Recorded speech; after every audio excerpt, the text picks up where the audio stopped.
नमस्कार, बहुत स्वागत है आपका जनसत्ता पर। मैं हूं आपके साथ निहारिका श्रीवास्तव। हरियाणा में आईपीएस पूरन के लगातार आत्महत्या के बाद एक गतिरोध जो है सरकार और उनके परिवार के बीच में जारी है। लगातार यहां पर परिवार जो है 7 अक्टूबर से यहां पूरी तरीके से जो उनका शरीर है वो मॉर्चरी में रखकर बैठा हुआ है और वो पूरी तरीके से यहाँ आत्महत्या का मामला जो है मानने को तैयार नहीं है। उनका कहना है कि यहाँ पर जो भी चीजें हुई हैं उसके बारे में परिवार को पूरी तरीके से पता होना चाहिए। इसके अलावा लगातार जो चर्चा जिस बात पर बढ़ रही है वो ये है कि SC/ST एक्ट में लगातार परिवार चाहता था कि कई बड़े प्रावधान जोड़कर यहाँ पर इसमें FIR की जाए। हालांकि पुलिस ने अब ये कर दिया है, लेकिन उसके बावजूद परिवार जो है वो ये कह रहा है कि इतना लंबा वक्त बीत गया, उसके बावजूद किसी भी तरीके का बड़ा एक्शन जो है वो नहीं हो रहा, जो पूरी तरीके से गलत है। इसके अलावा साथ ही साथ यहाँ पर इस वक्त पूरे प्रदेश में इस पूरी घटना की वजह से माहौल बेहद ज्यादा खराब है। इसके अलावा लोग जो हैं वो लगातार यहाँ पर दलित समुदाय के प्रति जिस तरीके की चीजें हो रही हैं उसको लेकर आवाज उठा रही हैं।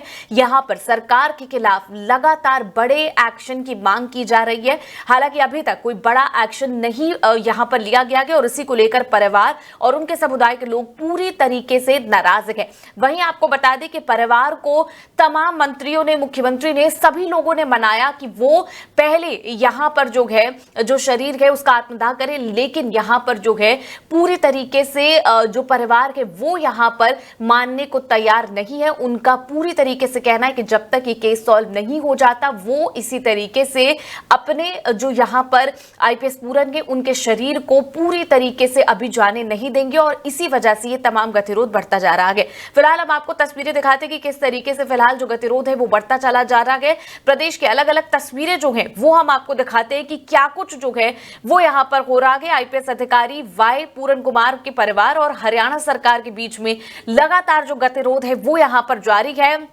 राज्य सरकार द्वारा अपने सभी मंत्री, मुख्यमंत्री के राजनीतिक सलाहकारों और नौकरशाहों के दबाव डालने के बावजूद परिवार जो है पोस्टमार्टम के लिए अब भी राजी नहीं हुआ है। 7 अक्टूबर से पूरन कुमार का शव परिवार जो है मॉर्चरी में रखकर इंतजार कर रहा है। डीजीपी पर एक्शन नहीं लिया गया तो अब बड़े अल्टीमेटम यहां तो दिए जा रहे। महापंचायत का जो है 48 घंटे का अल्टीमेटम सामने आ चुका है। डीजीपी शत्रुजीत कपूर को हटाओ की मांग जो है वो भी यहां पर हो रही है। हरियाणा में उबलने लगा आगे दलित आक्रोश लगातार आप देख सकते हैं कि सड़कों पर हजारों की संख्या में लोग उतर आगे। एक तरफ जो पंचायतों के लोग हैं वो लगातार यहां पर जो है बड़े बड़े अल्टीमेटम दे रहे हैं, इंसाफ मिलने तक अंतिम संस्कार नहीं करेंगे, इस तरीके की बातें जो है वो की जा रही हैं। उनकी एक मांग को मानते हुए चंडीगढ़ पुलिस ने रविवार को पूरन की हत्या कथित आत्महत्या के मामले में दर्ज FIR में SC/ST एक्ट के कठोर प्रावधान शामिल कर दिए हैं। आपको बता दें SIT का नेतृत्व कर रहे IGP पुष्पेंद्र कुमार ने FIR में SC/ST एक्ट की धारा 3 यहां पर 2V को शामिल करने की पुष्टि जो है वो कर दी है।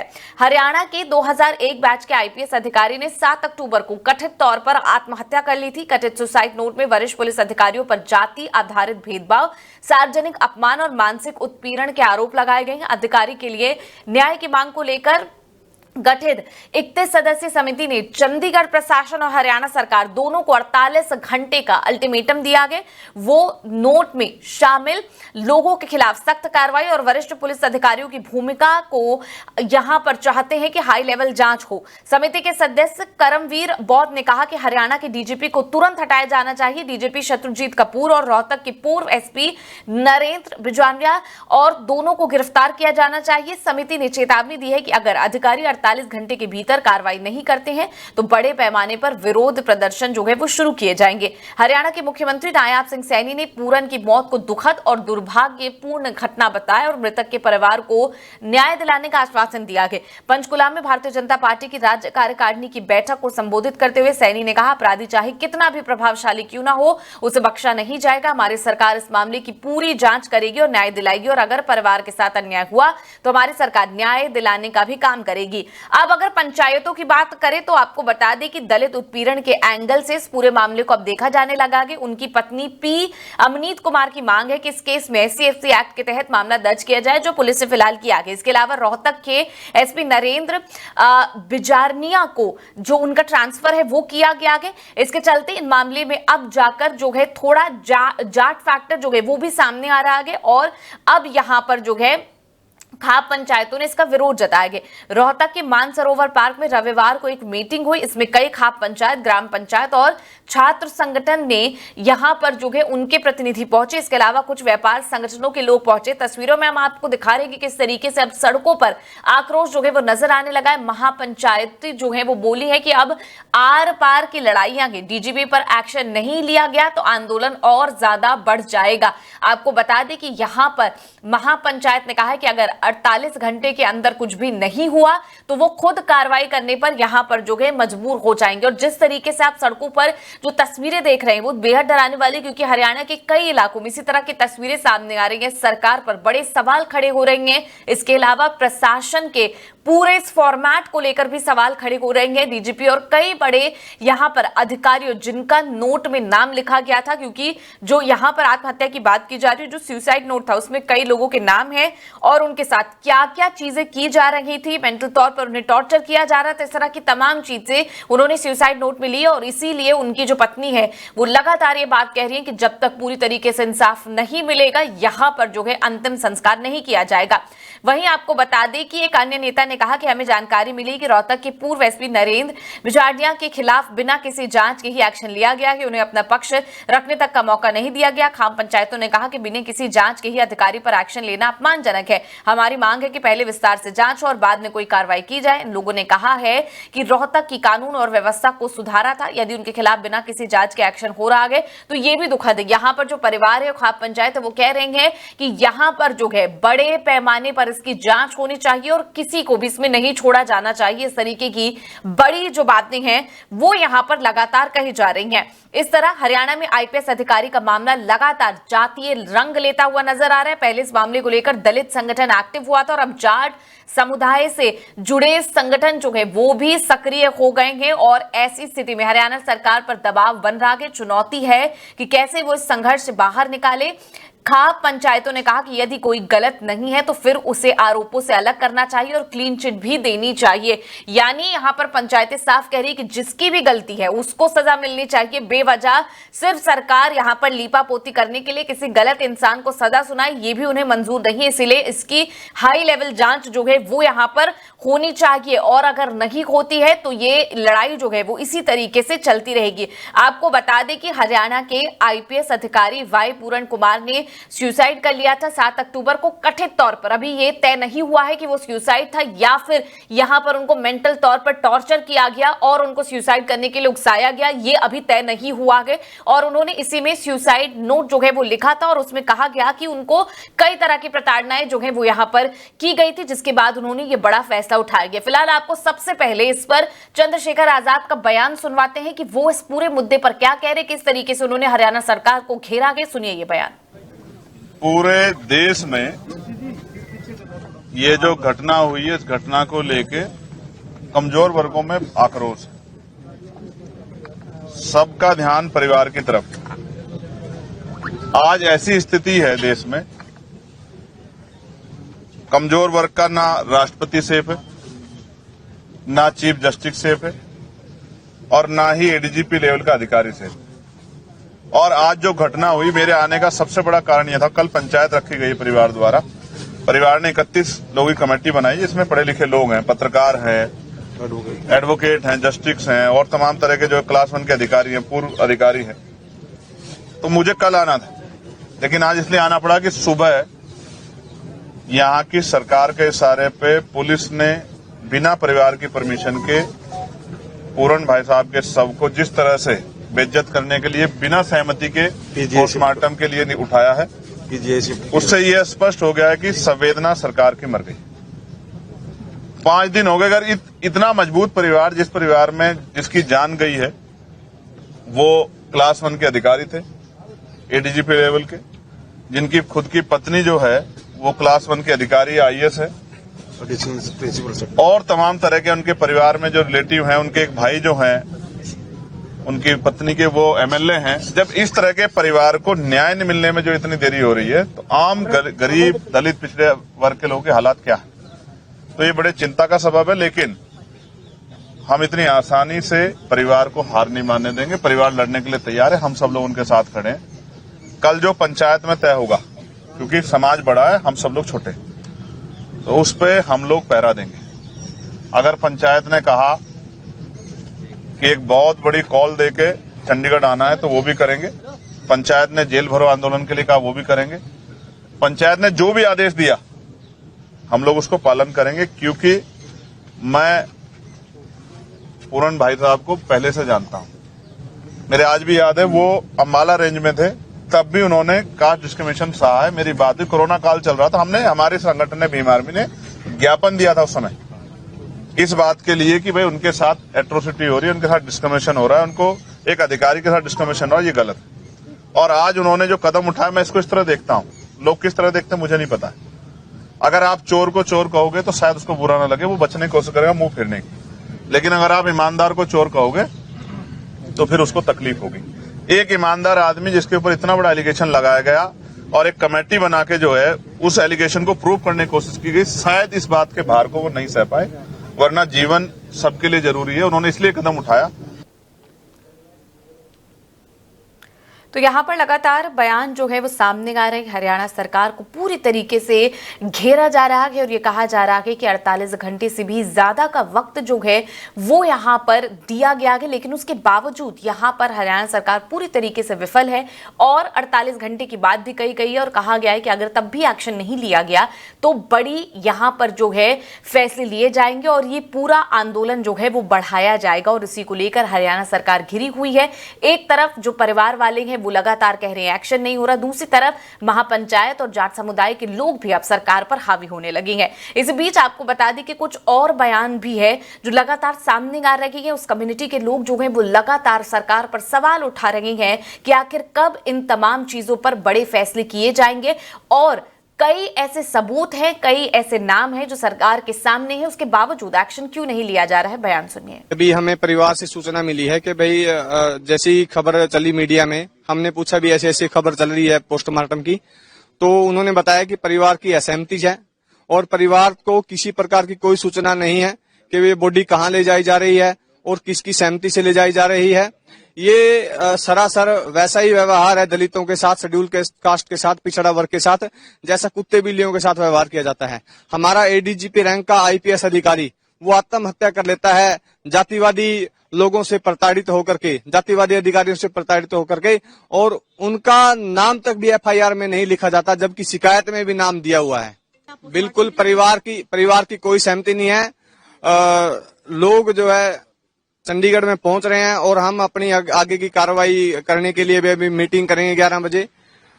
परिवार बिल्कुल भी अपनी मांगों से, चाहे वो एफआईआर में नाम की बात हो, चाहे न्यायिक जांच की मांग हो, गिरफ्तारी की बात हो, चाहे उनकी बर्खास्तगी की मांग हो, जब तक ये मांगे नहीं मानी जाएंगी हम लोग जो है टस से मस नहीं होने वाले। परिवार जो है बिल्कुल इस बात पे अडिग है और परिवार के साथ समाज भी जो है इस बात पे अड़ा हुआ है कि तब पहले उनकी गिरफ्तारी, बर्खास्तगी, न्यायिक जांच और एफआईआर में नाम। जब तक ये हमारी मांगे पूरी नहीं हो जाती, हम इस बात पे, हम प्रशासन की कोई भी बात नहीं मानने वाले हैं। तो लोगों का बयान लगातार सामने आ रहा है। वहीं आपको बता दें कि खाप पंचायत के लोग भी लगातार प्रेशर डाल रहे हैं कि उनका कहना है कि हरियाणा में इस तरीके का मामला पूरी तरीके से सरकार की विफलता दिखाता है। 48 घंटे का अल्टीमेटम जो है पंचायत की तरफ से ही दिया गया। उनका कहना है कि जो मांग परिवार कर रहा है और जो सही है, अगर उस पर जल्द फैसला नहीं लिया गया तो ये आंदोलन और ज्यादा बढ़ाया जाएगा। एक तरफ दलित समुदाय को लेकर यहाँ पर जो है उनके उत्पीड़न पर सवाल खड़े हो रहे, वहीं जाट समुदाय भी अब इसमें ऐड हो गया है। वहीं आपको बता दें कि पंचायतों की तरफ से भी बयान सामने आया है, वो हम आपको सुनवाते कि किस तरीके की मांग जो है वो फिलहाल रखी गई है और 48 घंटे का अल्टीमेटम दिया गया है। आज महापंचायत 2.5 घंटे चली है, क्या फाइनल डिसीजन लिया गया? आज जो महापंचायत हुई है उसमें हमने दो महत्वपूर्ण फैसले लिए हैं भाई जब तक पूर्ण कुमार को न्याय नहीं मिलता ये संघर्ष जारी रहेगा और ये जो कमेटी है इसको और विस्तृत किया जाएगा और देश में जहां भी इस तरह की हरियाणा में या पंजाब में कहीं भी इस तरह की घटना होगी तो ये कमेटी वहां जाके उनका साथ देगी। जैसे आज सर्व कर्मचारी संघ समाज से जो लोग यहाँ आए हैं और 48 घंटे का हमने अल्टीमेटम दे दिया कमेटी ने अपना लेके कि 48 घंटे तक कोई कार्रवाई करे। अगर परिवार सेटिस्फाई हो जाता है और वे डीजीपी के खिलाफ कोई कार्रवाई करते हैं उसके खिलाफ ये आंदोलन हम वापस ले लेंगे, लेकिन ये आंदोलन दूसरों की लड़ाई के लिए जिनके साथ अन्याय हुआ है चलता रहेगा। 48 घंटे अगर नहीं ऐसा होता हाँ तो हम कमेटी फैसला लेगी उसमें क्या करना है, रोड जाम करने या हमने कोई शांतिपूर्ण कैंडल मार्च जो भी है जितने जो भी कार्रवाई को आपको बता दी जाएगी। अभी हम प्रशासक को जो आज की कार्रवाई उससे अवगत कराने और एक मेमोरेंडम देने प्रशासक को और मुख्यमंत्री हरियाणा को देने जा रहे हैं। आपने 48 घंटे का कहा लेकिन अभी कहीं जो आपके पंचायत में प्रदर्शन कर नहीं कोई देखो लोगों में गुस्सा है। मैंने आपको बता दिया हमारा कोई भी प्रदर्शन का या कहीं कोई मार्च का या रोड जाम करने का कोई इरादा नहीं है। हमने बिल्कुल शांतिपूर्ण ढंग से, अगर कोई इस तरह के यहाँ आए हैं उनकी अपनी मर्जी है, हम कमेटी इस बात में बिल्कुल कोई भी अव्यवस्था कमेटी की उससे कोई अलाउ नहीं नाम किसको की है। क्या फैसला किया है 48 घंटे डीजीपी को हटाया जाए तुरंत प्रभाव से। पंचायत और परिवार दोनों ही लगातार ये बात कह रहे हैं कि जब तक पूरी तरीके से इंसाफ नहीं हो जाता अंतिम संस्कार नहीं करने दिया जाएगा। दूसरी तरफ दलित आक्रोश लगातार बढ़ता चला जा रहा है और साथ ही जाट समुदाय के लोग भी अब प्रेशर बढ़ाने लगे हैं। कई लोगों ने, चाहे वो मंत्री हो, मुख्यमंत्री हो, कई सारे लोगों ने परिवार पर प्रेशर डालने की कोशिश की ताकि वो अंतिम संस्कार कर दे, लेकिन परिवार मानने को तैयार नहीं है। और इन तमाम चीजों के पीछे अब राजनीति भी बढ़ गई है। पॉलिटिकल रिएक्शंस लगातार सामने आ रही है, सरकार को घेरा जा रहा है और कड़े सवाल किए जा रहे हैं। कुछ पॉलिटिकल रिएक्शंस हमारे पास भी हैं, हम आपको सुनवाते हैं कि इस मामले में इतना गंभीर विषय है, जिस तरह के आरोप लगे हैं और जिस तरह के आरोपी हैं, न्याय होना चाहिए। और न्याय तब होगा जब निष्पक्ष जांच होगी और परिवार की संतुष्टि होगी, तभी देशवासियों की संतुष्टि होगी उस जांच प्रक्रिया से। जांच निष्पक्ष हो और ये संदेश जाए कि कोई उस जांच को प्रभावित नहीं कर पा रहा, क्योंकि इसमें बड़े पदों पर बैठे लोगों को आरोपी के रूप में जो सुसाइड नोट के आधार पर पुलिस कंप्लेंट दर्ज कराई गई है उसमें शामिल किया गया। इसीलिए ये महत्वपूर्ण है कि पूर्णतः जांच किसी भी संदेह के घेरे से ऊपर हो, तभी सिस्टम में विश्वास बना रहेगा। उस मांग को हम दोहराते हैं, निष्पक्ष जांच हो, स्वतंत्र जांच हो, ताकि जांच में दूध का दूध पानी का पानी हो। जो भी दोषी पाया जाए उसके खिलाफ सज़ा, कड़ी से कड़ी सज़ा दिलाए सरकार, और जो निर्दोष पाया जाए, कोई बेगुनाह हो, उस पर आँच ना आए। यही न्याय की प्रक्रिया देशवासी देखना चाहते हैं। एक सवाल है, क्योंकि अगर आम आदमी पार्टी की बात कर लें, कांग्रेस की बात कर लें, चंडीगढ़ और पंजाब क्यों कैंडल मार्चेस निकाल रहे हैं, हरियाणा कांग्रेस का क्या स्टैंड है और एग्जैक्टली हरियाणा कांग्रेस आगे? कांग्रेस पार्टी भी न्याय के साथ है। हम भी लगातार जो भी न्याय के लिए हमने भी हरियाणा कांग्रेस प्रदर्शन हो रहे हैं, जिलेवार प्रदर्शन हो रहे हैं, 2 दिन से प्रदर्शन हो रहे हैं जिलेवार। कैंडल मार्च और हुए हैं सभी जगह, सभी पूरी तरीके से न्याय के साथ कांग्रेस पार्टी न्याय, जिसमें निष्पक्ष जांच हो, जांच में कोई दोषी, जो भी दोषी आए उसके खिलाफ कड़ी से कड़ी सजा मिले, जो निर्दोष हो उस पर आँच ना आए, दूध का दूध पानी का पानी हो, और देश में एक संदेश जाए कि उसकी जांच की प्रक्रिया को कोई किसी पद पर बैठा हुआ व्यक्ति प्रभावित नहीं कर पा रहा है। ये सिस्टम में विश्वास इस बात से बना रहे। एक सवाल ये भी है क्योंकि कम्युनल की तरफ जा रहा है, खासतौर पे अगर एसपी की बात कर लें तो जाट सभा उनके लिए खड़ी हो गई। इसमें हाँ। ये मैं समझता हूँ, जब न्याय होता है, न्याय में कोई बात जो है जाति या धर्म की नहीं होती। न्याय की प्रक्रिया हो, निष्पक्ष जांच हो, जो दोषी हो उसको सजा मिले, जो निर्दोष हो उस पर आँच ना आए। सब खड़े हैं, ये सब खड़े, न्याय के लिए सब खड़े, न्याय के लिए जो न्याय सर्वोपरि है और सिस्टम में विश्वास बना रहे, ये सर्वोपरि है। क्योंकि इसमें आरोपी इस तरह के हैं कि लोगों में ये है कि भाई ये कहीं जांच प्रभावित ना हो जाए, न्याय की प्रक्रिया प्रभावित ना हो जाए। ये नहीं होना चाहिए। इसमें ये सबसे महत्वपूर्ण बात है, जो सिस्टम में विश्वास कायम रहे, इसके कदम सरकार को उठाने चाहिए। अभी तक जो सरकारी कार्रवाई रही है उससे संतुष्टि देशवासियों की, इनके परिजनों की और देशवासियों की नहीं बन पाई। डीजीपी को लेकर क्या कहेंगे? डीजीपी को पहले हटाना चाहिए ताकि जांच प्रभावित ना हो। जो आपको कहना था हमने कह दिया। जो इसमें आपको पता ही है कौन कौन इसमें है, तो जो अपना कानून की प्रक्रिया है वो कानून की प्रक्रिया होनी चाहिए। IPS वाई पूरन कुमार उनकी आत्महत्या हो गई 5-6 दिन हो गए, लेकिन उनका जो परिवार पोस्टमार्टम नहीं करा रहा। देखिए, हम सब की सहानुभूति पीड़ित परिवार के साथ है। जो हुआ बड़ा दुखदाई है, हर किसी को पीड़ा पहुंचाने वाला है। उस परिवार के प्रति सबकी संवेदना है, हमारी भी संवेदना है और निश्चित तौर पे यकीन करिए नायब सिंह सैनी जी की सरकार में न्याय होगा और दोषी कोई कितना भी बड़ा व्यक्ति हो, निश्चित तौर पर उसको उसका किए का खामियाजा भुगतना। डीजीपी को लेकर के कोई फैसला नहीं लिया, डीजी को हटाने की मांग चल रही है। देखिए हर चीज की जांच SIT बैठाती है, निश्चित तौर पर इस देश में कायदे कानून है, हर चीज की जांच होती है और जांच में जो भी दोषी पाया जाता है, निश्चित तौर पर यकीन रखिए मैं तमाम लोगों को आपके माध्यम से नायब सैनी जी की सरकार से भरोसा दिलाता हूँ कि उनकी सरकार में पीड़ित परिवार के प्रति न्याय होगा और दोषी कोई भी होगा, कितना भी बड़े पद पर बैठने वाला होगा, उसको निश्चित तौर पर सजा मिलेगी।